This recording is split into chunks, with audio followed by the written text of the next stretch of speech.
So welcome back students. आज का जो हमारा टॉपिक है वो टॉपिक है principal of superposition.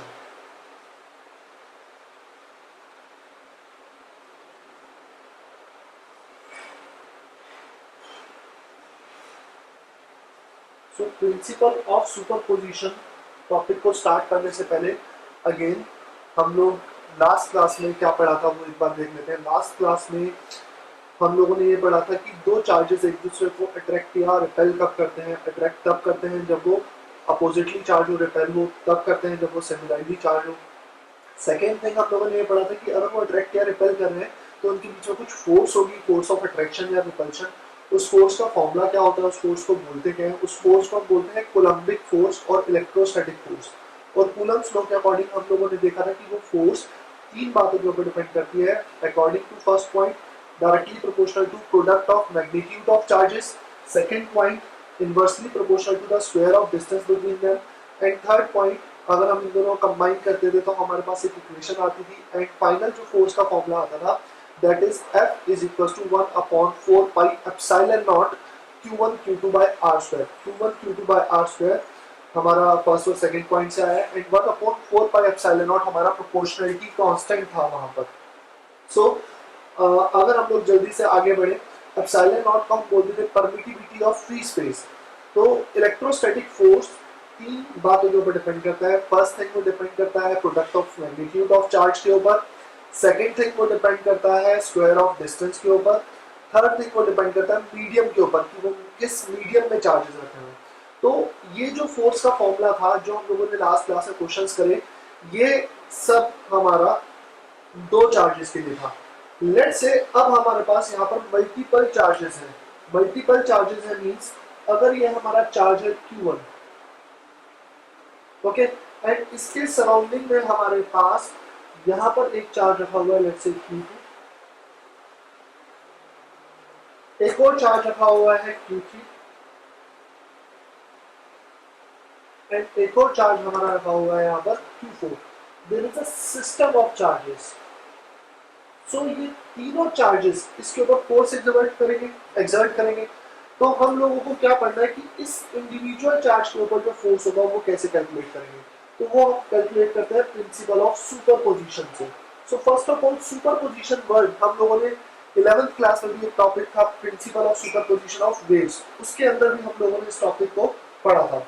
So superposition का मीनिंग मैं शॉर्ट में अगर सिंपल वर्ड से बताऊं तो superposition means overlapping. Overlapping means इस चार्ज के ऊपर जितने सराउंडिंग में चार्ज पड़े वो सब वहां पर उसके ऊपर क्या लगाएंगे, फोर्स लगाएंगे।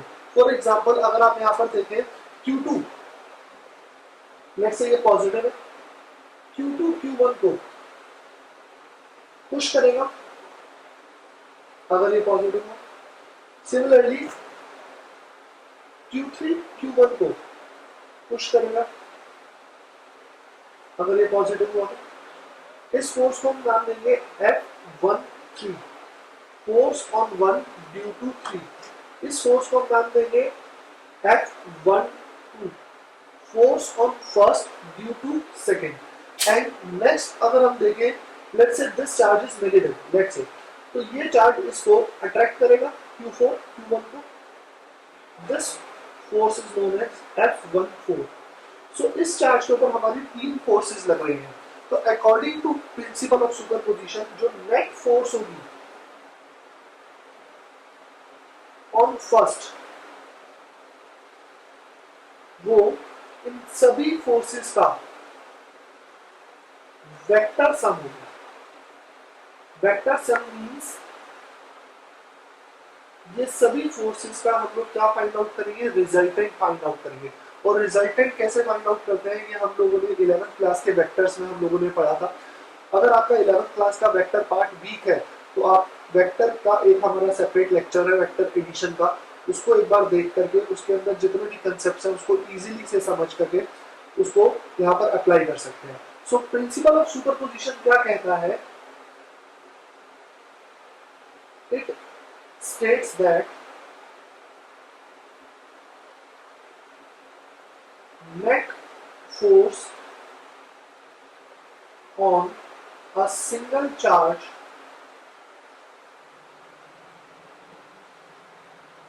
due to a group or system of charges is always vector sum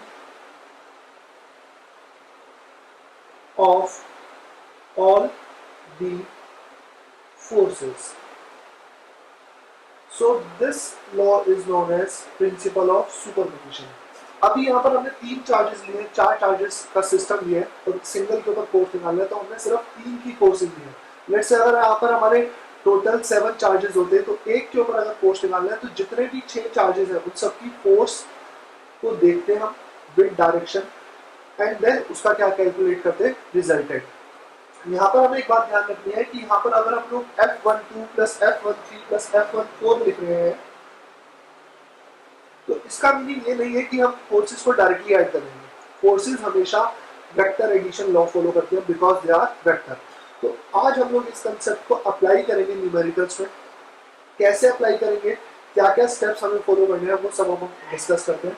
इसके लिए हम सबसे पहले स्टार्ट करते हैं एनसीईआरटी का एक क्वेश्चन, और एनसीईआरटी के क्वेश्चन के लिए हम लोगों ने सबसे पहले एनसीईआरटी का एग्जांपल देखते हैं। Example number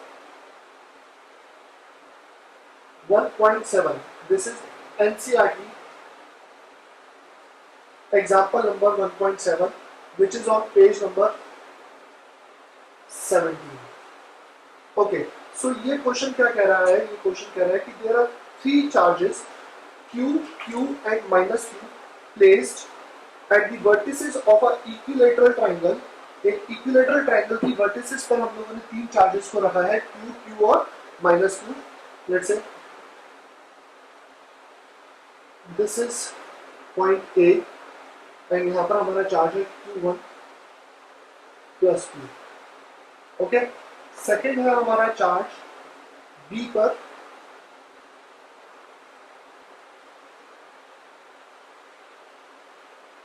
Q2 which is also equals to Q, and third हमारा जो चार्ज है वो है C पर। इन C पर जो हमारा चार्ज है वो है Q3 that is minus Q। तो हमें हर एक चार्ज के ऊपर क्या कैलकुलेट करना है, फोर्स कैलकुलेट करना है। सो फर्स्ट ऑफ ऑल अगर हम यहाँ पर देखें ये इक्विलेटरल ट्रायंगल है, क्वेश्चन में गिवन है कि this side is L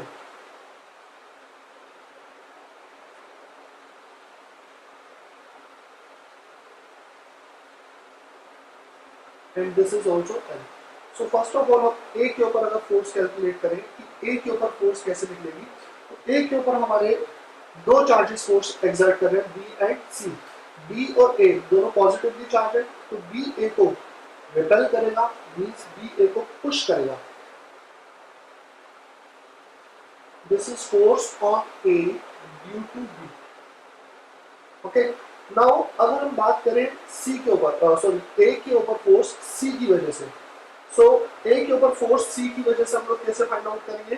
first of all हमें ये देखना है कि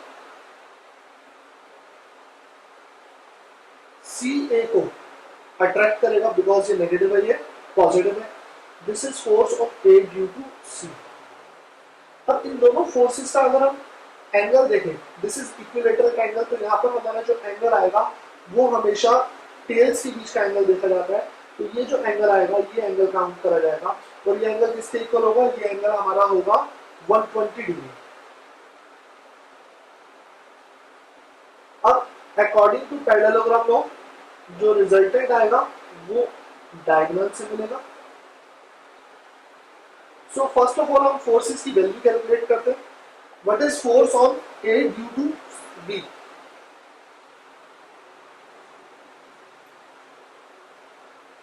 magnitude. So this will be K, charge of A, charge of B over AB square. So this will be K Q Q square over L square. Now what is the force?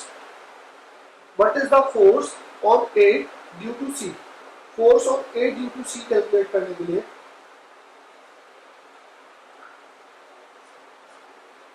K charge of A charge of C over AC का square. तो यह हमारा आ जाएगा K Q square over L square. Again अब अगर आप यहाँ पर देखें फोर्सेस का जो मैग्नीट्यूड है वो सेम है, इन दोनों फोर्सेस की वैल्यू सेम है बिकॉज इन दोनों का प्रोडक्ट भी सेम है एंड इन दोनों का जो डिस्टेंस था L वो भी सेम है and they are placed in a same medium. तो जब ये तीनों एक ही मीडियम में रखे हुए हैं, सेम डिस्टेंस पर रखे हुए हैं, प्रोडक्ट भी सेम है, तो यहाँ पर फोर्स भी हमारा क्या आएगा, सेम आएगा। तो अब वेक्टर एडिशन में अगर हम लोग देखें, हम यहाँ पर एक छोटा सा डायग्राम ड्रॉ करते हैं जिसको हम बोलते हैं FVD। What is FVD? Free body diagram. तो A के ऊपर एक फोर्स ये लग रही है FAB, let's say this is X, so this will B X से,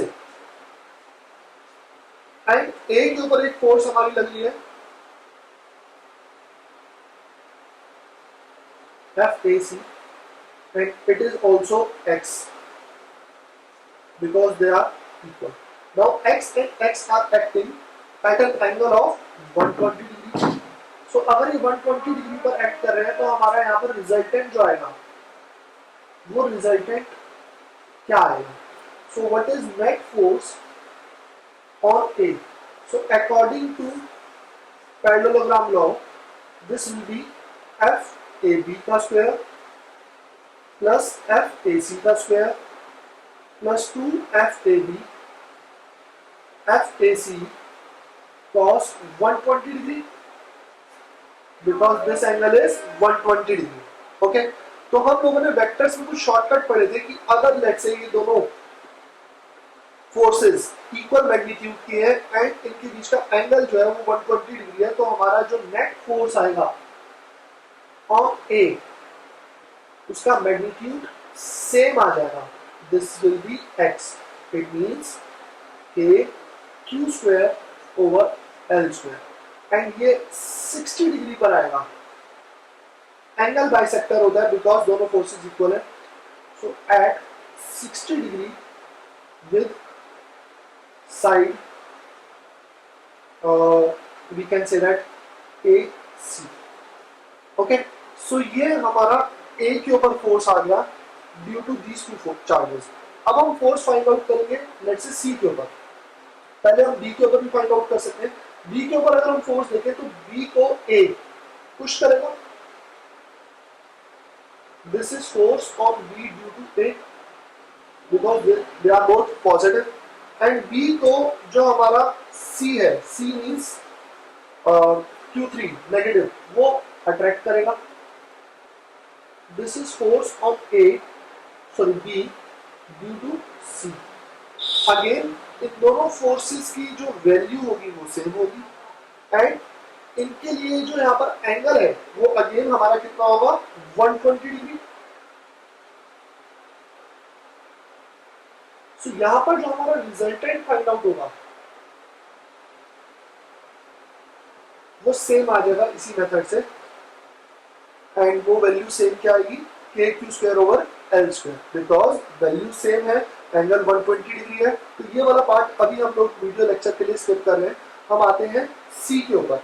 तो अगर हम C के ऊपर देखें कौन कौन सी फोर्स लेगी, C को A अट्रैक्ट करेगा बिकॉज ये नेगेटिव है ये पॉजिटिव है, तो ये अपनी तरफ पुल करेगा, this is force on C due to A, and C को B जिसको हम ग्रीन मार्कर से डिनोट कर रहे हैं वो भी अट्रैक्ट करेगा, this is force on C due to B, and इनके बीच का ये जो एंगल है वो एंगल हमारा कितना हो जाएगा, 60 degree, this angle will be of 60 degree force. Okay, so अगर हम लोग यहाँ पर इसका रिजल्टेंट फाइंड आउट करें नेक्स्ट पेज पर या नेक्स्ट टॉपिक में, सो C के ऊपर हमारी जो दो फोर्सेस लग रही है, ये हमारा C चार्ज है नेगेटिव का, एंड उसके ऊपर जो दो फोर्सेस लगी है, एक फोर्स लगी है हमारी A की, force on C due to A, and C के ऊपर जो एक और फोर्स हमारी लग रही है वो लग रही है B की,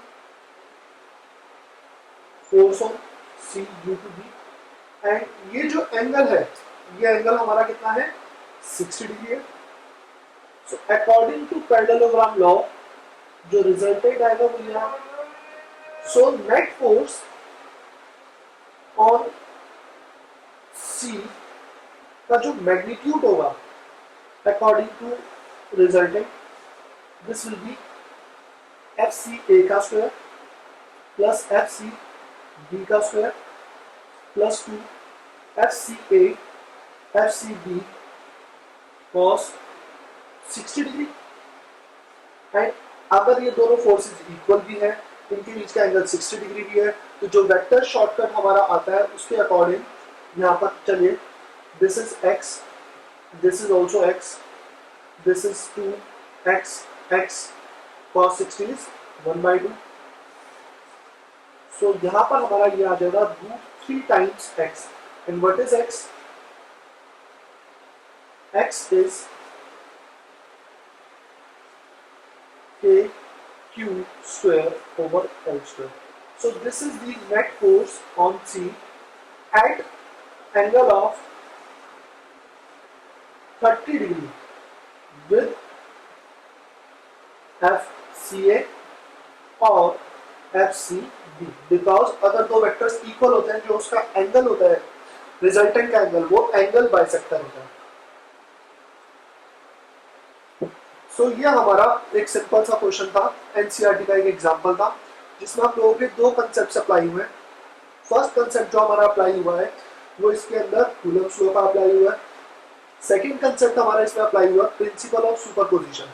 प्रिंसिपल ऑफ सुपरपोजिशन ये कहता है कि अगर आपको इंडिविजुअल चार्ज के ऊपर फोर्स निकालनी है तो सभी फोर्सेस को फर्स्ट ऑफ ऑल आप काउंट करेंगे एंड देन फिर उसके बीच में हम लोग वेक्टर लॉ ऑफ एडिशन से फाइंड आउट करेंगे।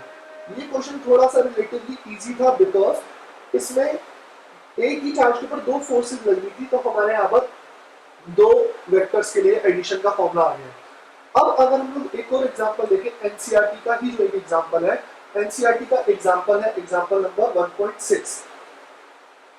Okay, so starting with the example 1.6,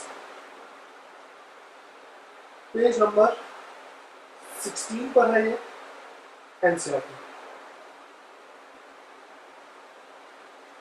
सो अगर हम इस क्वेश्चन को देखें, ये क्वेश्चन हमारा क्या कह रहा है, ये क्वेश्चन कह रहा है consider 3 charges Q1, Q2, Q3 each of magnitude Q at the vertices of a equilateral triangle। सो हमारे पास यहाँ पर एक इक्विलेटरल ट्राइंगल है, उसकी वर्टिसेस पर हम लोगों ने दिस इज पे, यहाँ पर हमारा चार्ज है Q1, Q, दूसरा हमारी वर्टिसेस है B,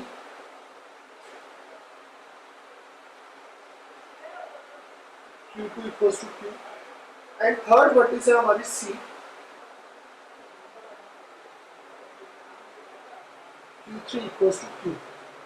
एंड जैसे कि क्वेश्चन में कह रहा है कि ये हमारा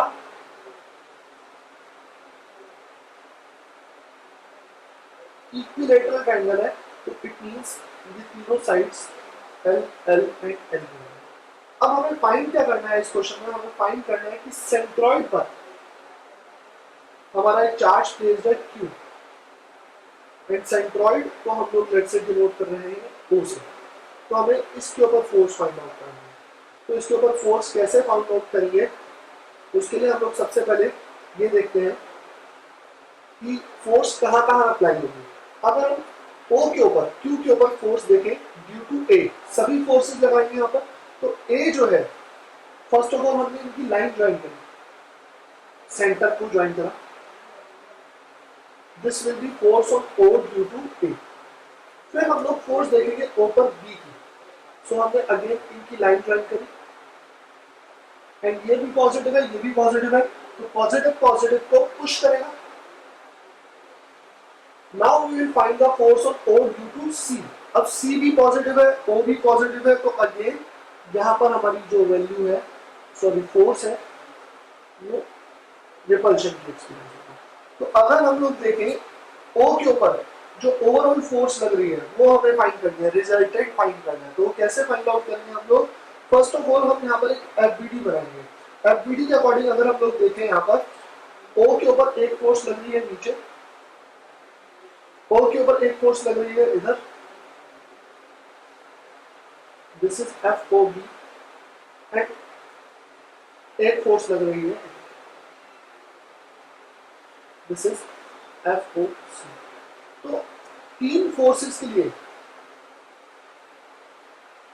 हमारा ये फॉर्मूला वैलिड नहीं है, ये दो फोर्सेस के लिए वैलिड है। तो इस केस में हम लोग क्या करते हैं, इस केस में हम लोग कॉम्पोनेंट्स कर लेते हैं। कॉम्पोनेंट्स कर लेते हैं मीन्स हम लोग फोर्सेस को ब्रेक कर लेते हैं।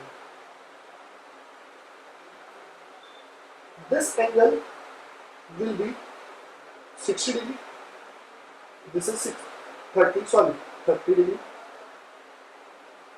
This angle will B also 30 degree, this is 30। यहाँ पर हम लोग जब कॉरस्पॉन्डिंग एंगल्स को फाइंड आउट करेंगे ऑल्टरनेटिव इंटीरियर ज्योमेट्री अप्लाई करके, हमारे यहाँ पर ये एंगल कितना आ जाएगा, 30 डिग्री आ जाएगा। अब हम लोग क्या करेंगे, हम लोग कंपोनेंट्स करेंगे। सो हम लोगों ने 11th क्लास में ये सीखा था कि अगर हम एक फोर्स को दो वेक्टर्स में, दो पार्ट में ब्रेक कर सकते हैं। लेट्स से अगर आपको ये एंगल 30 डिग्री दिया हुआ that is with x axis, तो हम लोग इसके जो कंपोनेंट्स करेंगे ये आएगा F O B cos 30 and F O B sin 30। जिस एक्सिस के साथ आप एंगल काउंट कर रहे होते हैं उसके साथ cos आता है एंड उसके परपेंडिकुलर क्या आता है, sin आता है। ओके, सो अगर हम एफ ओ सी की बात करें, एफ ओ सी अगेन इसके भी दो कंपोनेंट्स होंगे, this will be F O C cos 30 and एक और ऊपर की तरफ आएगा इसी को ओवरलैप करता हुआ F O C sin 30। And F O A को हमें ब्रेक करने की रिक्वायरमेंट नहीं है बिकॉज ये ऑलरेडी बाई एक्सिस के अलाउंग है, एफ ओ ए। ओके, सो अब हमारे पास यहाँ पर जो फोर्सेस रह रहे हैं वो along x and along y रह रहे हैं। तो अगर हम लोग जल्दी से यहाँ पर अप्लाई करें, force on O due to A, force on O due to B, force on O due to C, इनकी वैल्यूज अगर हम लोग फाइंड आउट करें तो force on O due to A, इसकी वैल्यू होगी K charge of O, charge of A over O A का square. Similarly force of O due to B अगर हम लोग देखें, ओ के ऊपर फोर्स बी की वजह से, this will be K charge of O, charge of B over O B square. And force of O due to C देखें, this will be K charge of O, charge of C over O C का square. This will be K capital Q small Q, because ये capital Q है and ये small Q है। And O A की value अगर हम लोग find out करें तो ओ ए की वैल्यू जो हमारी ज्योमेट्री के अकॉर्डिंग आएगी वो आएगी by this will be L by root 3। Okay, so कैसे फाइंड आउट करेंगे L by root 3?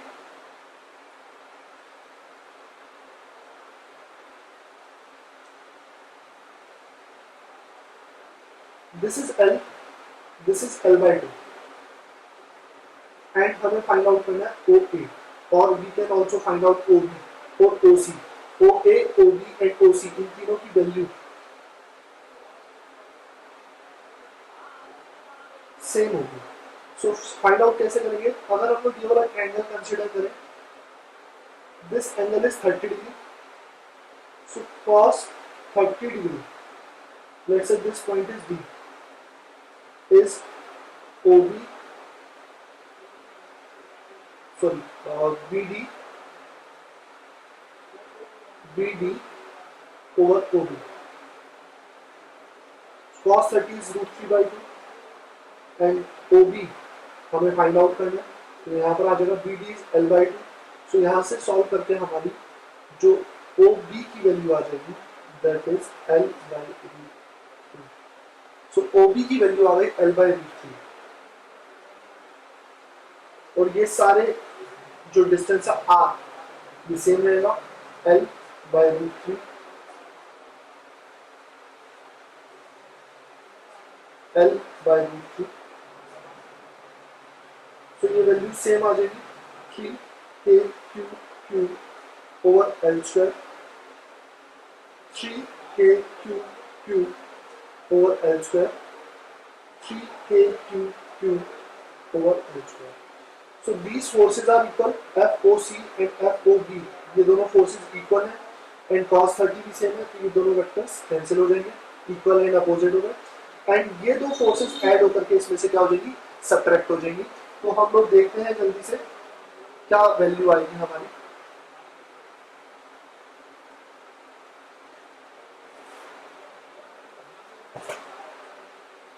So net force along x, अगर हम लोग देखें तो हमारी एक्स एक्सिस के अलोंग दो फोर्सेस लग रही हैं, FOB cos 30, FOB sin 30,